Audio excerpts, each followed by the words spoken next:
Have you guys ever wanted to watch anime with me? Well, now you guys can. We watch all type of anime and we do it on a nightly basis. All you guys have to do is follow me on Twitch and click the link in the description to join the Discord. With that out of the way, let's get into the intro. So Attack on Titan ends in a couple days. I'm pretty sad about it. I really did love this series. I mean, obviously I can reread it or rewatch the show, but still, it's not going to be the same, getting a new chapter every month. I think I started reading the manga probably after, I think, like 120-ish, around that range. I don't know exactly, but we're going to be doing a prediction video for what I expect will happen in chapter 139, and basically we'll talk about all the plot points that need to be addressed. So yeah. But if you guys enjoy anime content, make sure you guys like the video, subscribe to the channel, and hit that notification bell so you guys never miss out on a new video. With that out of the way, my name is Potential Unleashed, and let's talk about my Chapter 139 predictions. So obviously the first thing we need to talk about is the power of the Titans, the curse of Ymir. Will it end? More likely than not, yes. I think the cycle of hatred would be over. There would be no point in having a final chapter if that doesn't get resolved because, well, let's face it, they'd be in a never-ending fight and the war wouldn't end. But we have one more chapter, so the war has to end. And what does this mean? Well, there's a possibility that shifters could die. I personally don't think so, but we had to put that out there. I think they just lose their ability to Titan shift. And so that's cool. Like Piek, Reiner, Annie, all of them, they won't die well, at least I think so. But at the same time, when you look at it, Ackermans could die as well because they don't have the ability to turn into Titans. So maybe the curse of Ymir being over means that Ackermans die. But at the same time, it could mean that, nothing could happen to them. But we do have to keep that in mind. And then this is where I want to talk about Aaron's death. I don't think he's dead. I think Ymir's going, I don't know. I don't think he's dead, but maybe Ymir brings him back to life because, I don't know. It kind of bothers me. Well, this is what I have to say about the situation.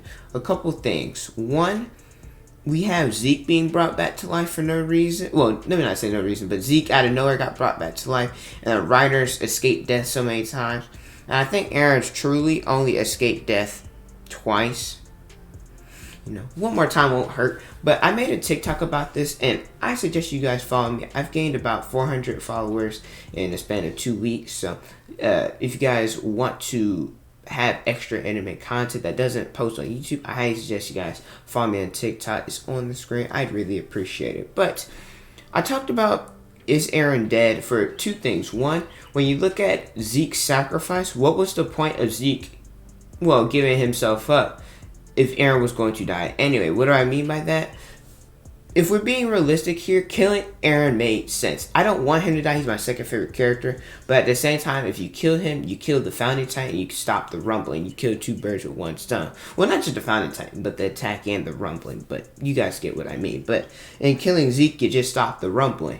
And the whole reason why they brought up killing Zeke was because so they wouldn't have to kill Aaron. And when you look at the anime tropes, how it works is the older brother usually sacrifices himself for the younger brother. Itachi for Sasuke, Ace for Luffy, Edward for Alphonse, Seto Kaiba for Mokuba, etc. So I think that if Zeke and Aaron are both dead, I personally think Zeke's sacrifice and his death was basically for nothing. And Isayama, all his deaths are not for nothing. And I also feel that the reason why I'm saying I don't know if Aaron's dead or not, like I said, I don't want him to die.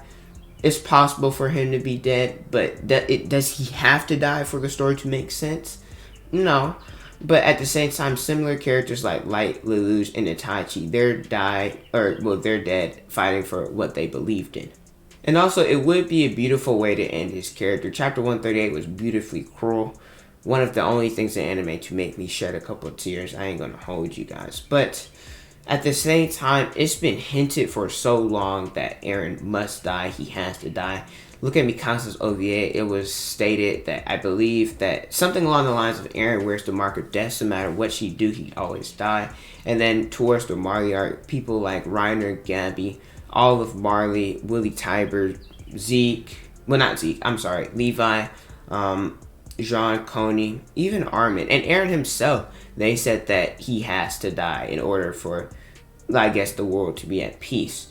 Which, Mikasa was the only one to say that she would bring him home and that he doesn't have to die, that she doesn't want to kill him and she's not going to kill him. But it's been heavily implied so much that Isayama is not predictable in his writing. So I feel like since it's been predicted so much, that for him to die would be anticlimactic and something that we all expected. It wouldn't be, I'm not gonna say it wouldn't be sad, but I'm not I just wouldn't feel any type of way because we've expected this for the entire series, if you will. And the thing that I find odd, I talked about this before, that Mikasa, she's not heartless. A lot of people call her a heartless monster. She cares about her friends more than herself. She puts others first. But she cried when Hanji died, when Armin died, when Sasha died, and when Eren died the first time. So for her, all of a sudden, I know it's sad, right? Well, and I know that she finally realized that truly that she loved him and all. She confused the words family love with romantic love, and she thought they were the same thing. Obviously, because she lived in the mountains with her family, but for her not to cry in this situation, cutting off the one person that she loves, in that way, I don't know, I find it a little bit weird. And then this is where I'm going to talk about who's holding the child. I could argue for and against all of them. When you look at it, there's 4, I guess, main options. Eren holding Historia's child, Grisha holding Eren holding himself in past, or Eren holding Mikasa's child. And I can explain all of it. And I just want to say, people are like, oh, it could be Jean holding the child, or Mikasa's child. Well, here's the thing, guys. I don't want to burst your bubble, but for it to be hinted at 138 chapters that Eren and Mikasa have been, she's been the most important thing. I personally think that they love each other in that way, in a romantic way, but I'm not getting into that debate. I really don't care if you guys agree or disagree with me.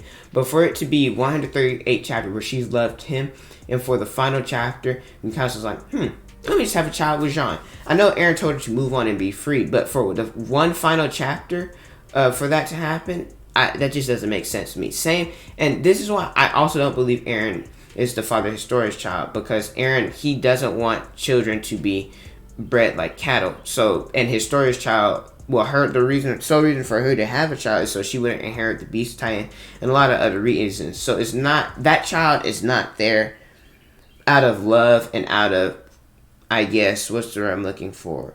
Just to have a normal childbirth. Is there for a reason, and it's not there to be free, if you will.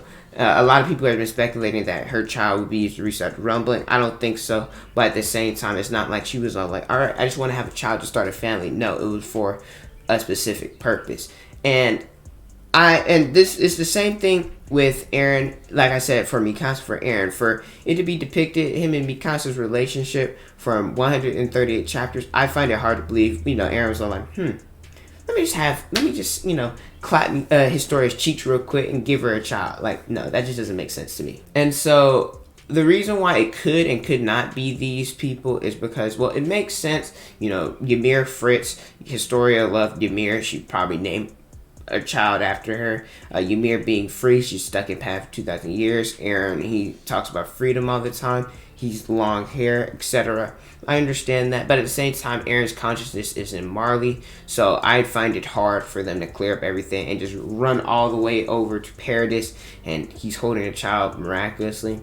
Like I said, I think the farmer's the dad, so that really doesn't make sense to me. And I know Eren could be rebuilt, but if his consciousness is in Marley, he'll be rebuilt there instead of Paradise, so there's that. And then I said Grisha holding Eren. I think that he's telling Eren in this situation that you're free from your burden, and that you can move on in the afterlife. But at the same time, 139 represents the death of one thing and the beginning of a new thing. I think what this means is the death of the cycle of hatred and the beginning of freedom, where the child is born into a world with no hatred and and has freedom. And I think it has to be an Eldian child, but to me it doesn't make sense for it to be Eren in this particular case, because Eren's dead. He doesn't get to experience that freedom. I know it's like freedom from a bond, but at the same time, I find it hard to believe, and I kind of think this one's a little bit out of nowhere. And same with Aaron holding himself in past, it'd be the exact same thing, basically saying you're free from this burden and that you can move on in the afterlife. I don't think that, and that to me, that's not satisfying enough. I think it has to be the birth of a new child for it to make sense to me. And I'm going to talk about Aaron and Mikasa. I think the only way that this could happen is if she had, or they had, he sent her a memory where she had a child in the dream that they share, or there needs to be an epilogue for this to happen. But Mikasa has been related and implied with childbirth since the beginning. She's supposed to pass on the tattoo of her Asian bloodline to her child. Her and Aaron, childbirth has always been a thing about the two. When she asks Aaron, what does, or how does children, where do they come from, how are children made, and also when these last two are a stretch. Also in the anime version of Attack on Titan, when Aaron was presumed dead, there was pomegranates on the floor, and in the Greek, pomegranates represent fertility and some other stuff, but we don't care about that. It represents fertility. But then also the scarf where she had it in her stomach, and she always represents her and Aaron with family. And so I know people are saying, well, if that's the definition of how she defines family with her and Aaron's relationship, the love for each other, then that could mean that they have a child. And also in the dream world, they said that Mikasa was tired, but at the same time in the real world, she could lift thunder spears like it's nothing, while the average male could only lift one. She would have like 5 or 6 on each arm. And then when we saw when they were building the train, that she was able to carry over 1,000 pounds of weight. So they find it hard to believe that she could do all this, but she's all of a sudden tired in a dream world. But at the same time, like I said, it would have to be an epilogue for this to happen. And I think that this is a plot twist that we can expect, and it makes sense, and you don't have to wait for another chapter and be like, oh, it could be cleared up within this chapter. We don't need another one to clear anything up. And I just have to say that I have not looked up any spoilers. I don't ever look up spoilers. I don't ever read spoilers, and I've been avoiding it. I don't know anything that's happening in 139. I'm recording this at like 7:30 in the morning on a Saturday, 4/3. So I'm going to say this. You see this, right? If this one thing, if it's him holding her child, I promise you, I promise you, I didn't look up anything. This is all headcanon and theory. So I want you, if I'm accurate, I'm going to just say I motherfluffing called it. And this is where we're going to talk about expectations. When you look at it, Isayama, he changed his ending. He said it was going to at first be a tragic ending, but then people liked his characters too much, so he said he couldn't do that to the reader, so he changed it to a satisfying ending. And what I mean by a tragic ending, originally he was going to kill off pretty much everybody. I believe Mikasa, Aaron, Levi, Armin, pretty much everybody in this series, they were going to end up dead. But now, he said a lot of them are going to survive. And if you guys did not know, Isayama actually is a great fan of Game of Thrones, and I've never seen Game of Thrones. I have no intention of seeing it. I know people said the ending was horrible, but I'm pretty sure from what I've heard is that in the ending, a lot of people died, and the MC died as well. And so, if the ending of Game of Thrones was horrible, and that's how it happened, I really don't think that he's going to do the same thing for his series. And so, at the same time, when it talks about satisfying endings, I have a little bit of problem when it comes to, he says that he doesn't, his characters have come to popularity. If you guys don't know, I don't know, well, obviously I know the number one character, but the 3 most popular characters in Attack on Titan are Levi, Aaron, and Mikasa. I believe the order's Levi, Aaron, Mikasa, but to me, what would be satisfying about the 3 most popular characters in Sorrow? However you look at it, Levi has lost everybody important to him. He lost Hanji and Erwin. Those 2 are the most important people to him. He's also lost his squad, Levi, all the way in the past, and now he lost everybody but basically Armin and Mikasa. So for me, for everybody to be dead in this situation, Levi literally, I thought he was going to die a couple chapters ago, but Levi literally has nothing. He's a lone wolf. And how would that be satisfying for everybody that he cares about to be gone? And same with Mikasa. She's lost both her parents, and I don't know their names, but then she lost Grisha and Carla. She also lost Sasha, her female best friend. And then if this is true that Eren is dead, that means she killed the person, her lover, the person she loved the most. And how is that, satisfying? She has literally nobody else. And I know I don't want to diss Armin. Armin's been there by her side for a while in this series. But at the same time, romantically, Armin can have freaking Annie. And I don't think Mikasa wants to be that third wheel. She would be a lone wolf. It would be really tragic for her to have killed the one person she loves. And that would pretty suck. That wouldn't be satisfying to me. And same with Eren. How can we be satisfied with this ninja dying? They both... I'm not trying to be that guy. But EMA, Eren, Mikasa, Armin... I find it hard to believe, and I'd be upset because Armin is my least favorite of the three. So for Eren and Mikasa, they can't be happy, but Armin gets happiness. I don't like that. I need Annie or him to die. One of the two. That's impossible for me. I can't be satisfied if he's happy, all right, and she's not happy. She's my favorite character. She gets happiness over everybody. I don't give a fluff, all right. But this is what I'm saying. For all this tragedy that happened in the entire series, for them the three most popular characters to have the least satisfying and the most tragic ending, I find it hard to believe. I think people are expecting us to get tragedy in this, and I don't think so. I think it's going to be more, the shock that we're going to get is going to actually be a happy ending. I think Isayama was playing with us a little bit in that we got the tragedy in 138, and then in 139 we'll actually get closure, and we won't be sad. I think it'll be a huge shock to us. Well, not to me, but it'll be a different change of pace if he actually gives us a truly happy ending. But guys, this is just my thoughts about what's to expect in chapter 139. Let me know what you guys think about it. I truly hope Eren isn't dead. I believe in chapter 121, he said he's seen it all. He said, what a sight it is. So I assume that he's not dead. And also, Grisha said everything will go his way. So unless Eren wants to die, and I don't think anybody, well, except for Reiner, wants to actually die, I don't think he's dead. But thank you guys so much for watching. Don't forget to like, comment, and subscribe.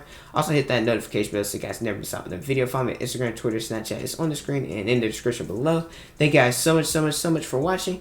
And don't forget to unleash your potential.